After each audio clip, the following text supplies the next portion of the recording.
I'm Jessica. I'm a compulsive overeater, and I also want to thank Joe for asking me to do this. I greatly respect Joe and her program and all the service she does in OA. So thank you very much.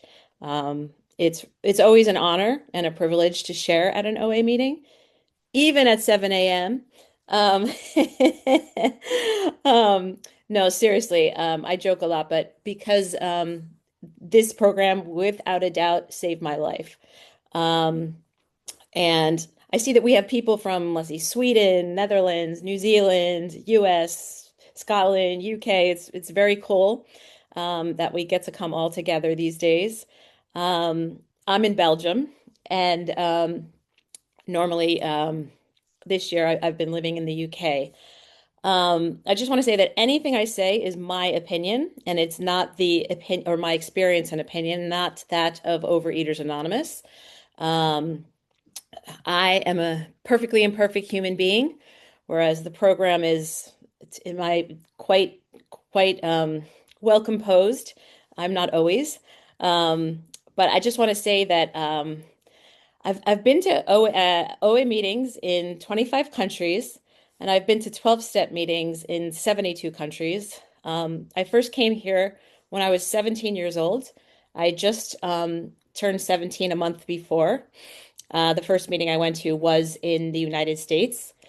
Since that time, I have lived in Argentina, Belgium, France, Italy, Spain, the US, and the UK. Um, and I've been abstaining since December 21st, 1995, one day at a time. So there's a period of almost 5 years in there when I had multiple relapses coming here, and I learned a lot from that. Um, Again, my opinion, I do believe I was born a compulsive overeater. And the reason that I say that is in my first year of life, before I even knew how to say the word food or what food was, I had problems with food. The doctor had to tell my mom to stop breastfeeding me because I tripled my weight. I didn't walk until I was 18 months old. And I ate so many carrots that I turned yellow, and the doctor had to tell my mom to stop feeding me carrots. So already there was issues with food before I even knew how to say food. I remember my first binge when I was 4. I slept over at a friend's house, and she had sugar cereal, something we didn't have in our house because there was a lot of alcoholism and food addiction. So I ate 4 bowls and spent the whole evening throwing up a rainbow array of fruit flavors. And I always love food. Absolutely. Love to have certain, have things happen at school because we got to go out after to the restaurant. Love to go to my grandma's because we made certain things. And it was somewhat innocent at that point. I mean, except that I took a whole box of something and stuck it in my grandmother's tub so I wouldn't have to share it with my cousin.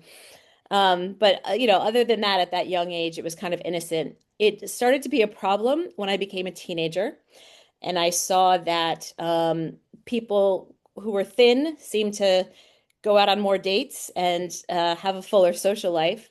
So I still loved food, yet I wanted to be thin. And So it became a problem, and I started these cycles of unending diets, which went on for years. I did have one period of controlled eating. That's what the big book calls it, in which it was after my first year of school, and I lost high school, and I lost 40 pounds over a period of 4 months. And I was actually thin. I'd always been kind of told I was a big girl, big boned.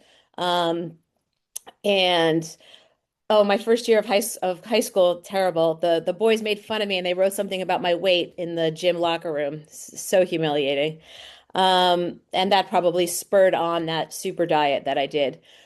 But after that period, I started eating whole boxes of things and whole bars of things, big ones, industrial size again, and um, the weight started coming back on.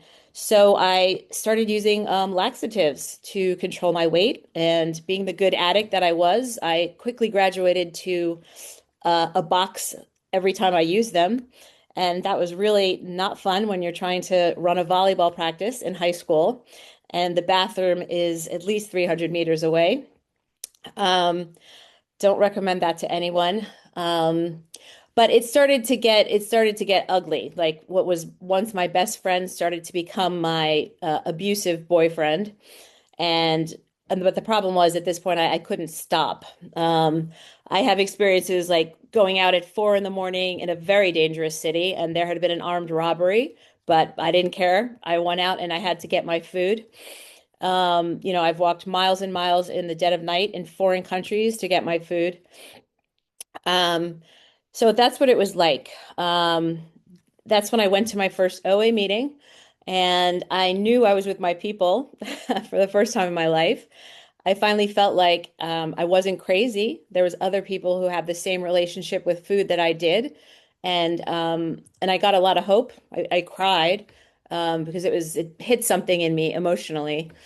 Um, but I still was powerless over food, and I still had a long way to go before I was going to be able to fully surrender. Um, so I was in 5 treatment centers, and I spent 3 years in recovery homes, in and out, in and out, in and out because of my eating disorder. Someone in OA, I'll never forget this. I was 17 and she looked at my body and she said, "What are you doing here?" And I said, "Food has ruined my life," just because I wasn't like super overweight at that point. And that was before I went to all the treatment centers. So I needed to get a lot of extra help. I thought I tried geographical cures. I went to Spain to live, and I thought, oh, if I eat azúcar, I'll have a different reaction than if I eat sugar. Doesn't quite work that way, I discovered. And so I was in OA, going all the time, going wherever I lived. I knew because it was the last house on the block for me because I already had been like in a recovery home for a long time and treatment centers. Um, and I finally got to the point where I was so desperate that I was really, really willing to take the cotton out of my ears and put it in my mouth and do whatever they told me. I probably would have walked across the street naked at that point if my sponsor had told me to do so. But instead, she told me to do the 12 steps. And I was 21 years old and I had a fourth step, fifth step this thick. I had everything from when I was like 4 years old. I got it all out. Um, I did it under a palm tree in San Diego. And it was what happened for the first time in my life ever after doing that, that showed me the steps work, is that I was at a table and people were passing something around that normally I would have Velcro eyes to, and I had zero interest. That had never, ever, ever happened to me in my life. And I just couldn't believe it, but I saw, wow, these steps, there's something about these steps. Um, I have not had that experience every day for the last 30 plus years.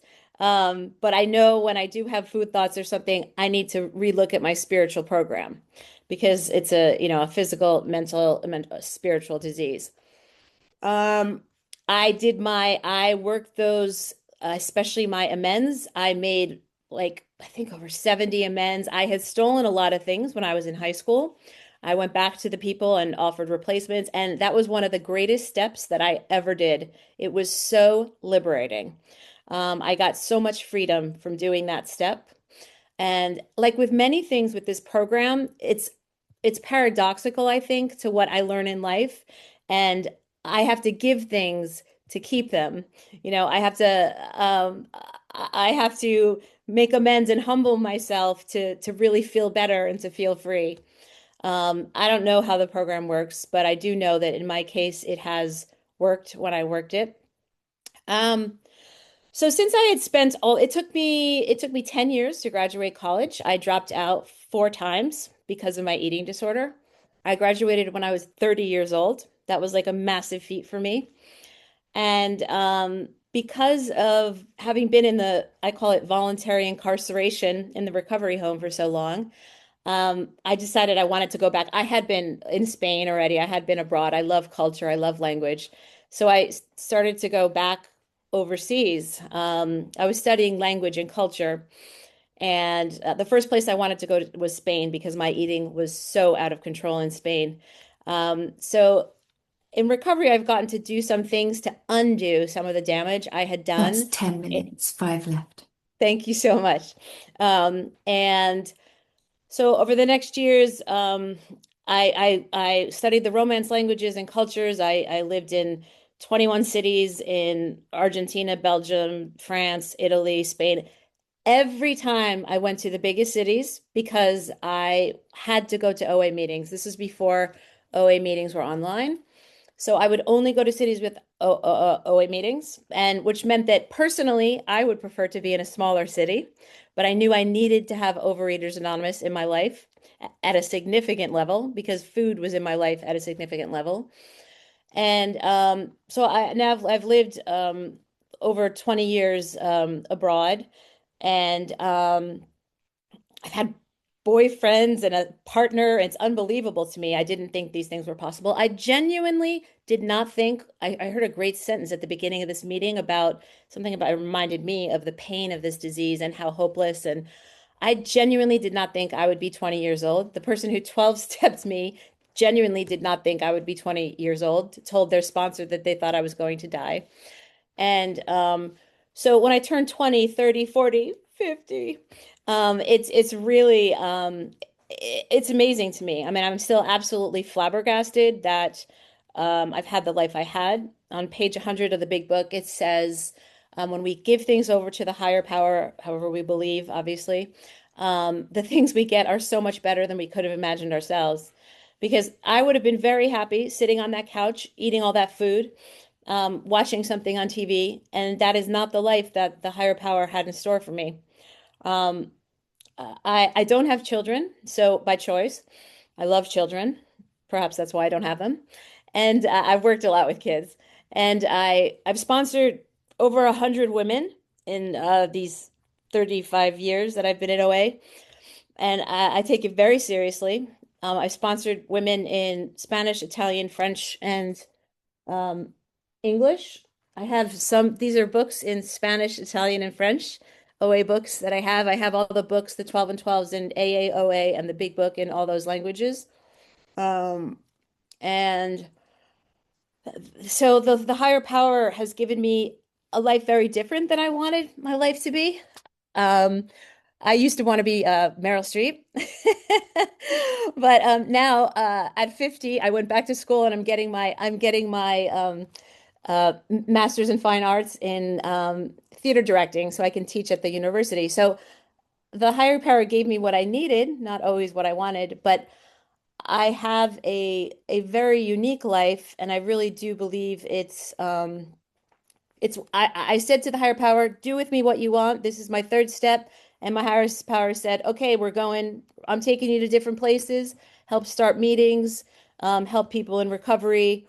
I'm very fortunate that the recovery I got when I started was in San Diego, which is very close to Los Angeles. So we had a very strong program. We used to have 144 meetings per week. I went for years, I went every day. Um, and what else? I mean, life is not, oh, I was going to say a bowl of cherries, but I won't say that because that's a food. Life has never been a picnic for me, but OA has given me the tools to live it and reasonably, my sponsor says reasonably happy and content. Um, uh, and I mean, I just went to a funeral 2 days ago. I have a formal complaint going on right now that I have a kind of a hearing for on Tuesday. I mean, That's I one have minute left, Jessica. 1 minute. Okay. I live with these lovely 20-year-olds who, after a year and a half, it got a little much of the marijuana they were smoking. So I finally had to ask, thanks to the program. I asked, I didn't demand. I said, would it be possible if we smoke the marijuana downstairs and outside? Because it's seeping into my room. I'm finishing my doctoral dissertation, which is due June, and I'll present it in July. I mean, these are things I never, ever, ever would have imagined could happen. And it all started with like one meal at a time, literally. And I used to think that people who said they had 3 months were lying because I could not imagine not eating compulsively for such a long time. But it really is one day at a time. And I am a compulsive overeater. I'll just finish with this. And I have no doubt that I could give you this nice talk right here and walk outside and go to 5 stores like I used to do. So I don't think I'm like any better than anyone here. And I'm just as much of a compulsive overeater as when I walked in, and just as much as everyone else in this room. So thank you very much for listening, and thank you for letting me share.